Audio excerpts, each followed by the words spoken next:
মুদি দোকানে আজ ভালোই বিক্রি হয়েছে। কলিমুদ্দিনের মন মেজাজ অনেক ভালো।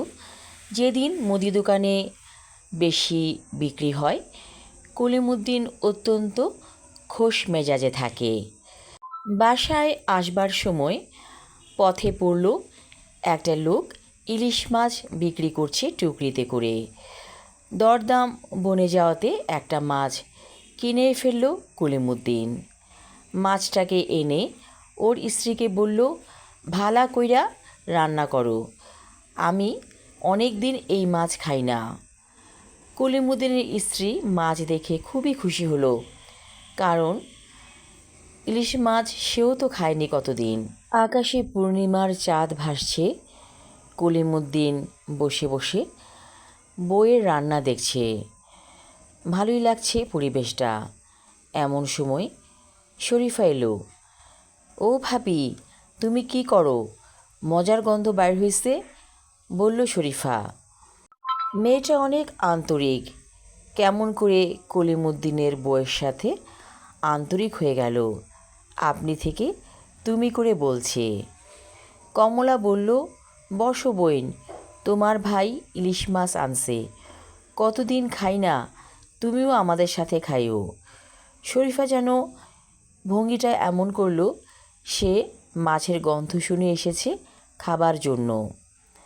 ভাত রান্না হয়ে গেছে।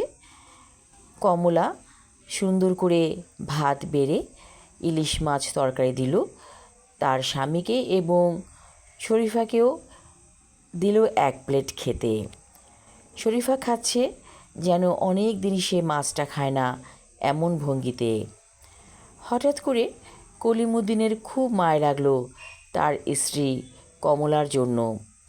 বলল, শুধু আমরা খামো, তুমি বসো, তুমিও খাও আমাদের সাথে।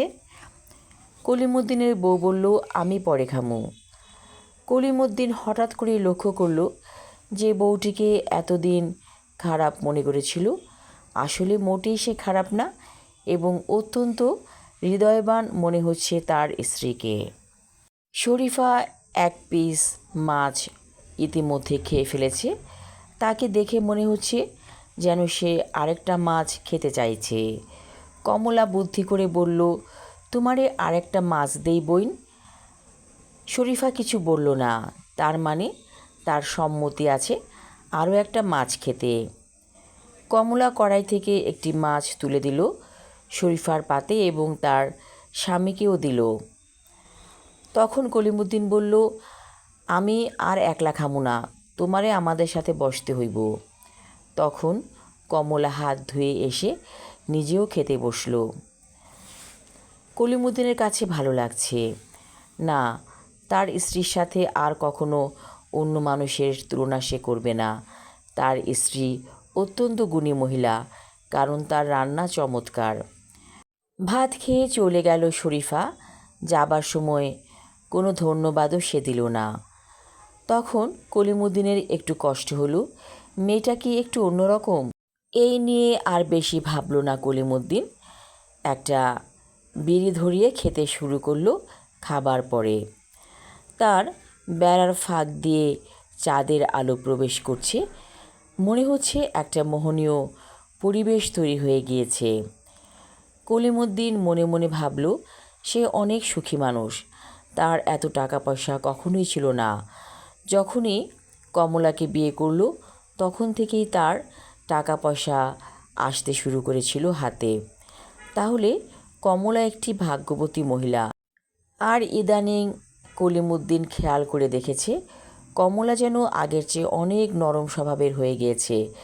খ্যাচ খ্যাচ করে কথা বলে না, সব সময় ধীর স্থির একটা ভাব নিয়ে চলে।